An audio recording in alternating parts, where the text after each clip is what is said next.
What if I was to tell you that you could shave as much as 20% off the time it takes to freeze dry a batch of food? Well, I've been doing it for over a year now.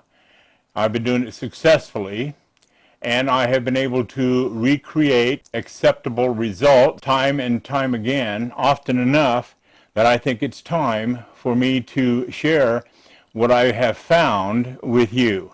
I'm Evan Rowell, and this is Critical Thinking about freeze dryer batch times.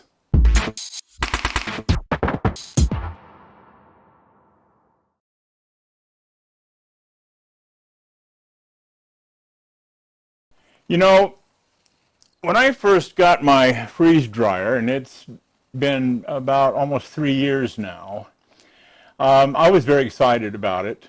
I wanted to learn as much as I could about freeze drying. I wanted to, I'd been a prepper for a long time, and this was going to be how I could accelerate my food storage and preparations. So consequently, when I would put a batch in the freeze dryer, I'd get a little impatient, and I'd want to see if, I'd want to take it out just as soon as it was freeze dried. And so what I started doing was I started shaving a couple hours off the end of the final dry time. And much to my delight, I found that most of the trays that I put in the freeze dryer would come out completely dry, and it didn't have to run the entire final dry time. Because I realized, as does everybody else who has a freeze dryer, that vacuum pump and that refrigeration unit and the tray heaters are all running. They're all using energy. They're all using up their longevity of how long they'll run before they have to be either replaced or repaired or taken in for maintenance. And so I kind of got excited. I really wanted to learn about how to reduce time. And so I started reducing time in the final dry time in increments. I'd go 2 hours in one batch, and then the next batch I'd see what I could do. I'd go down to 3 hours, and by the time I hit about the 4-hour mark, that's when it started coming out pretty consistently that the food was wet. And I go like this because you'd reach underneath the food, and the bottom half of the food is generally where it's going to be cold. But when you consider the fact that the tray heaters get up to 125 degrees, the fact that there's any cold left in the food, and that's because of the vacuum, it indicates moisture. Well, I got to thinking one day, I was pulling a batch out after 4 hours, and there was, probably about maybe 5%, 6% of the moisture left in it. And up to that point, I'd been sticking the trays back into freeze dryer and reinitiating the final dry and letting it run out its time, however much time that I had cut it short, and it would always finish it up just fine. But one day I remember I was putting the food back in the freeze dryer, and I thought to myself, I wonder what would happen if I put this food, instead of back into the freeze dryer, if I put it in my dehydrator. I wonder if the dehydrator would take this last little bit of moisture out of it effectively so that I don't have to restart my freeze dryer, which allowed me to defrost my freeze dryer sooner and turn it around and pull the food that I have in my freezer and could get another batch started 4 to 6 hours sooner. And so I started doing that, and I remember the first batch that I did that to, and I put it in my dehydrator, and after about 6 hours, I pulled it out, and because I had the heat turned all the way up, or at least 3/4 of the way, most of the way up, it did affect the food. It shriveled up in the middle a little bit, and I was a bit disheartened by it. But I started to wonder what would happen if I would put the food in the dehydrator and turn the temperature all the way down, or at least just barely above room temperature. And so the next batch, I did that again. I pulled the food out, and yes, it hadn't dried completely, and I put the food in the dehydrator, and I turned it on, and I turned the heat way down, and I left it run for, I think it was 8 hours. And when I came down and checked out the food, I was delighted. The food was completely dry, and there was absolutely no indication that I had finished the batch in a dehydrator instead of letting the freeze dryer finish it. And so I began to experiment with that and adjusting final dry times and adjusting temperatures and everything. And I have come up with what I consider to be the standard, what I do standard now, I don't have to experiment anymore, is I let the final dry run for about an hour, maybe an hour and a half. And then I'll shut, instead of 10 hours, which it defaults to. And then I'll shut it down, I'll pull the food out, and I'll let the dehydrator finish the job. And it does wonderfully. And if I'm going to show you here in a little bit how comparisons, side-by-side comparisons of a lot of different types of food that were freeze-dried and that were completely freeze-dried and that were taken out at the beginning of the final dry cycle and finished up in a dehydrator. Now, for as long as I've been making these videos, I have always hinted about the need for people to have a dehydrator if they have a freeze dryer, because I've discovered that they are great companion items. You can use them in concert with each other to save time, to save energy, to save wear and tear. And some people will say, well, Evan, isn't it kind of defeating the purpose because you're using up energy in a dehydrator? And the answer is an unequivocal no, because I turn the heat way down. Now these are 600 watt, each of these 600 watt dehydrators, and I turn the heat way down to probably less than 100 watts, which is almost nothing. And then the little fan motor in here, probably between the heater turned down and the fan motor, you probably use less energy than those tray heaters do in the final dry. But yet during the final dry, your vacuum pump and your refrigeration unit are also still running. Okay, so now what I've done, or what I'm going to do, I should say, is I'm going to take a lot of different types of food. I'm going to take some cheese and vegetables and fruits and meats, and I'm going to take them and divide them into 3 sections. And the first section I'm going to put in the dehydrator. Now, before I go any further, let me caution you: do not try to dehydrate raw meat. The meat will go bad before it gets dry, and then you're going to pull it out and you're going to think it's fine, but it will be so loaded with bacteria that it'll make you sick if you eat it. Okay, now some people might argue that point with me, and I'm not going to hear it. Do not dry raw meat in a freeze dryer or in a dehydrator. You can do it in a freeze dryer because it freezes the food before it dries it, and that means bacteria can't grow. But in a dehydrator, it warms the food, and it makes a perfect environment for the growth of germs and bacteria. And so you don't want to do it. Don't ever. So when I do this little test, I'm going to thoroughly cook all the meat, and that's including ham. Okay, I'm going to thoroughly cook it. It's going to be well done before I put it in this dehydrator. Okay, I'm going to have fruits, I'm going to have vegetables, and like I say, and what I'm going to do with the other 2 portions of the food is I'm going to line them side by side in the tray, and then I'm going to put all 4 trays in the dehydrator or the freeze dryer, and I'm going to let it run through a cycle all the way up to its final dry time. And then I'm going to shut it down, and I'm going to pull the trays out, and I'm going to take half of the food. And experience has taught me that I'll probably still have about 85% dried, or only about 15% moisture, which is still a lot. That's why my bottom line is I let the final dry run for 2 hours before I do this, but that still shaves 8 hours off the amount of time that I would normally let the freeze dryer run. But for this experiment, just to see what it does, I'm going to shut it right down at the beginning of the final dry cycle, and I'm going to take half the food and I'm going to put it in the dehydrator, and then I'm going to take the other half of the food, I'm going to put it back in the freeze dryer, and I'm going to let it run out its 10-hour final dry cycle. And then I'm going to take the food, I'm going to lay it all out here, we're going to make a comparison, I'm going to show you the results. And admittedly, again, this is going to be extreme results. I wouldn't recommend stopping the the dehydrator at its final dry beginning, which I have done. Depending upon what you put in it, you can do that very successfully. And I let it run for about an hour at least, maybe an hour and a half, before I shut it down and let the dehydrator take care of the rest of that. So with that, I'm going to go prepare the trays. I'm going to get them dehydrating. I'm going to get them freeze drying. And when we come back, I'm going to show you the results. All right. So what I have here is enough food to make an adequate demonstration of what it is I'm trying to do.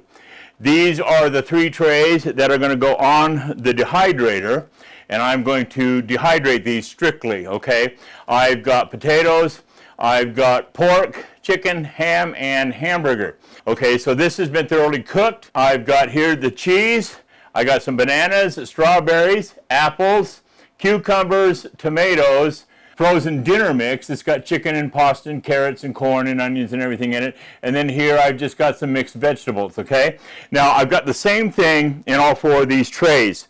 Now what I'll do is I will take right now and I'm going to put these on the freeze dryer. And so I'll set these down here like this. And I'll put this one right on top of that. Now the thing about a freeze dryer is I'm going to have to monitor this, because in an older freeze dryer I'm going to have to rotate the trays. I'll put the top one on the bottom and the bottom one on the top. Newer, I'm saying freeze dryer here, I mean dehydrator. But newer dehydrators, they'll monitor the moisture content, and they distribute the air more evenly, so you don't have to do that. But this one, I find it's necessary to rotate the trays. Okay, so, and I'll put the top on them. Now these will go into the freeze dryer until the final dry starts. And then when the final dry starts, by then these will be done, and I'll take these out, and I will use these other 3 trays that I've got here, and I'll take half, and I'll put them on the freeze dryer. They're going to be a little bit wet, but I suspect they will be about 90 to 95% dry already. But there's going to be a little bit of moisture, and I'll do that the same with these. And then I'll put these trays back in the freeze dryer, and I'll let them finish out their final dry in the freeze dryer, and the other half will be on the dehydrator. And then when that's all done, we'll be back, and I'll have everything laid out, and we can take a good look and see if it was successful. Because I don't want anybody to, if it's successful, I don't want anybody to think that, why buy a freeze dryer if you can dehydrate it? Well, I'm going to show you some pictures, okay, and you're going to see why. And I expect these are going to come out the same way. But look at this first picture. I did this previously, and this is a picture of potatoes. You can see the potatoes when they're fresh, you can see when they have been dehydrated, and you can see when they've been freeze dried. All right, and here's one of tomatoes. You can see fresh, dehydrated, and freeze-dried. Here's one of peppers and onions, fresh, dehydrated, and freeze-dried. And here is one of the frozen dinner mix with the chicken and the pasta and the potatoes and everything. And then here's one with an exact side-by-side. Okay, I was careful to take this picture so that I could split it in half before and after freeze drying. You can see how the freeze drying looks almost identical to what it looked like when it was fresh. The reason that it's whiter is the sauce, when it's fresh, is a little more translucent. But with that, we're going to go ahead and I'm going to put these in the freeze dryer, and I'm going to start the dehydrator. And when it's all done and ready to compare and ready to look at, we'll be back. Okay, we're all done. The freeze dryer cycle has finished, and the food that we put on the dehydrator spent 10 hours on there, and it's absolutely dry. I have one of each in each package here, and we're going to go through them one at a time. But before I do that, I want to kind of bring to your attention the fact that this video is not about dehydrating. I am not a dehydrator, and what I did to the food that I put on the dehydrator, I just put it on there and I cranked it up to 100 degrees and I left it until everything was just arid and bone dry. and I'm quite sure that's not how an experienced dehydrator would do it. There is a skill, there is a talent to using a dehydrator. I'm quite sure that if people should see the way that I dehydrated that food and who know how to dehydrate, they'd probably just cringe and say, "No, Evan, you can't say that dehydrating is a bad way to go because you don't know how to do it." And they'd be right. I don't know how to do it. So with that, I decided not to dwell on the food that I had dehydrated 100% because I think it would be unfair to those who are experienced dehydrators. They know how to prepare food, they know how to put it on the dehydrator, and they know the temperatures and the times and everything else that you need to know to make dehydration successful. So I was going to try to rehydrate the food, but it all came out terrible. And I think I'd be doing a disservice, if not just outright dishonest, to try to tell you or to try to mislead people into believing that I am a dehydrator, and what I came up with was honest, good, clear information about how to dehydrate food. So with that, we're just going to stick with what came out of the freeze dryer and what I put on the dehydrator in lieu of the final dry time. So the first thing I'm going to do is I'm going to pull out the ones here that I will never put on a dehydrator again. And the first one is tomatoes. This is what came out of the freeze dryer. It's not shriveled. It hasn't lost a lot of its color. It rehydrates very, very well. And when you crack it, it cracks like a cookie. And that is kind of a way that you can tell if something is dry enough, is when you go to crack it. It doesn't bend. It snaps like a cookie. And if it does that, then you know that it is ready for long-term storage. The tomatoes that came off the dehydrator after they'd been freeze-dried shriveled a little bit. They were still absolutely dry, except for the fact that the tomatoes, when you bent them, they would bend a little bit before they would crack, which means that there are some drying issues here. There's probably a little bit of moisture left in there. It doesn't take much. Or maybe that's just the characteristics of the tomato fiber and meat and everything, that when it's dry to a certain extent, you can take out all the water and still have it bend. I don't know. But I will not do tomatoes. The cucumbers were the same way. The cucumbers that came out of the freeze dryer were very good looking. They didn't shrivel. They dried out a little bit. They shriveled a little bit, but not much. But what came off the dehydrator was the same way, the same situation with the tomatoes. The strawberries were the same way. What came off the dehydrator, they were very, very dry. They snapped like cookies, which means they're dry. The strawberries that came off the dehydrator, not so much. You can bend these. As a matter of fact, you can bend them almost in half without cracking them. So I'm sure that if I left these tomatoes and strawberries and everything on the dehydrator another 24 hours, that they too would dry absolutely dry. Anyhow, those three right there, they're not ever going to go into the dehydrator. They are going to stay in the freeze dryer until they're absolutely done. Now, let's talk about the meat. This came off really well. This is what came off of the dehydrator. It bends a little bit before it breaks. Actually, this one bent a lot. Okay, which means there was still some oil, either oil or moisture left in there, and I suspect it's oil. And so this I wouldn't put in a long-term storage package. What came off the freeze dryer, however, was absolutely dry. And if I take a piece of that and crack it, again, it snaps. And that means that that's absolutely dry. Again, I'm quite sure if I'd left this on the dehydrator long enough, they too would be dry and crispy as these here. So this meat, the ham, the processed ham, kind of iffy. You can do that, but I think from now on, ham I will leave in the freeze dryer. Hamburger, on the other hand, was just the opposite. Hamburger was wonderful in both the freeze dryer and on the dehydrator. I will have absolutely no problem with pulling it out of the freeze dryer and putting it on the dehydrator during the final dry process. Okay, here is a success story. This is the skillet dinner that has the chicken pieces, the pasta and the vegetables and the sauce and everything, absolutely identical. I will have absolutely no problem pulling it out of the freeze dryer during the final dry and putting it on a dehydrator. Okay, mixed vegetables the same way, no problem. Okay, apples, they both came out really well, but they came out different. The stuff that came out of the freeze dryer was absolutely dry and would crack, again, like a cracker.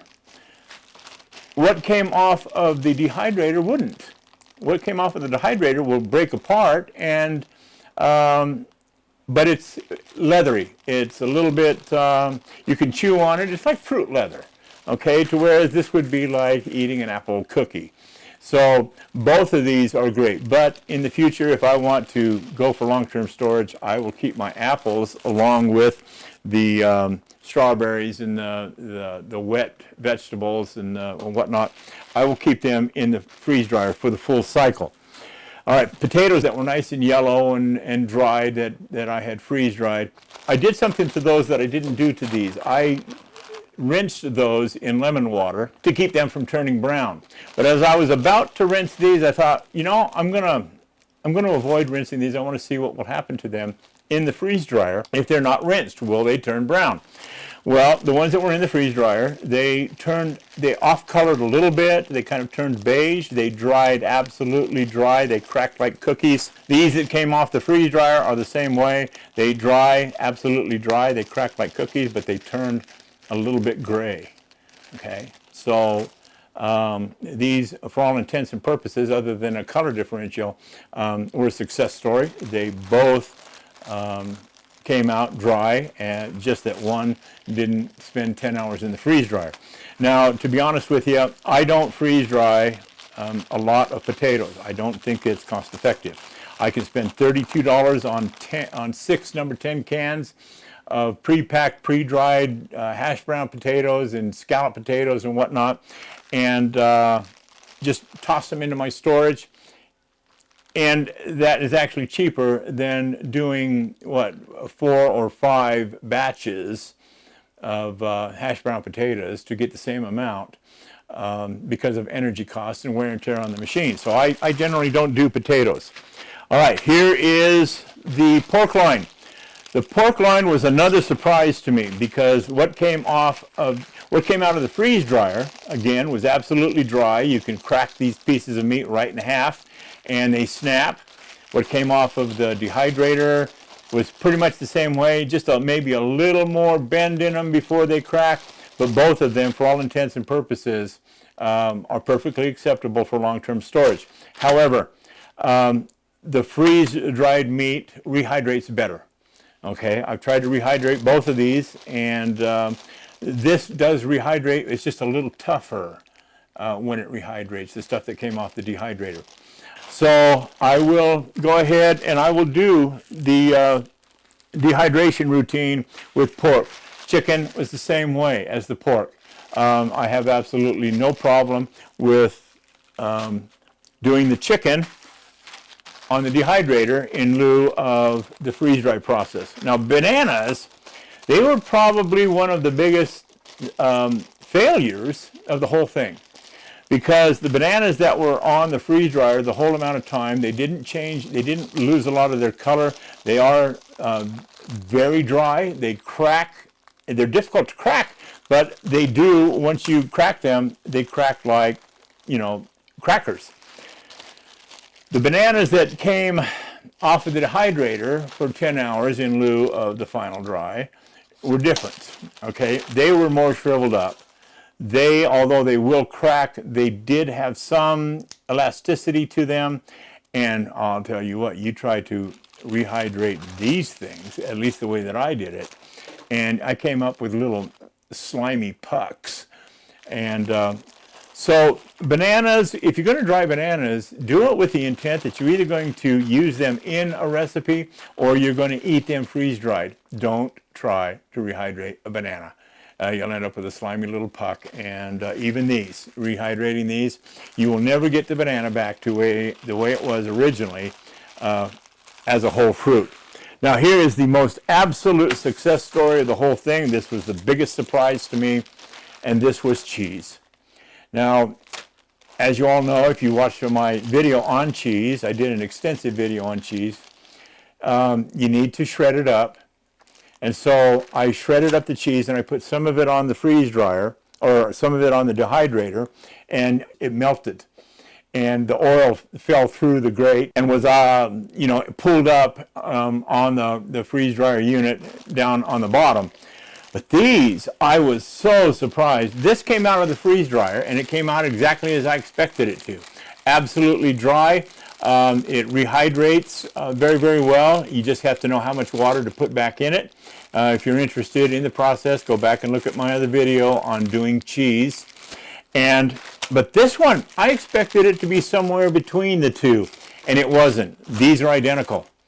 And it just made me overjoyed that I could do this, because now I know that I can put an entire 4 trays of cheese in the freeze dryer. I can take them out before or just when it starts to final dry. I might leave it in there for an hour, but then I'll shut the machine down, I'll shut everything off, I'll take the cheese out and I'll transfer it to a dehydrator and let it sit on that for 10, 12, 24 hours. It really doesn't make any difference. And then I'll bag it and it'll be perfectly ready. It won't be any different off the dehydrator than it is coming directly out of a full cycle on the freeze dryer. So with that, I think the bottom line, if I was to boil this down to its lowest common denominator, the thing to do if you want to shave anywhere from 5 to 8 hours off of your batch time, thus saving that much energy and wear and tear on your batch, plus it allows you to turn things around and get another batch started so that you can do more in a shorter period of time, is to let the final dry go for about 2 hours, or about 20% of its cycle, of a 10-hour cycle. Once you do that, there's probably not much that you can't take out of there, put on your dehydrator, and allow your dehydrator to finish the batch. And with that, I'll end it here. My intent is to help you save time, save money, save wear and tear on your machines, do things efficiently. I am researching a lot of different ways to do things, so I hope that you'll like and subscribe and hit the notification bell, because I have some other very interesting things coming down the line. So with that, I'm Evan Rowell, and this is Critical Thinking about freeze drying efficiently.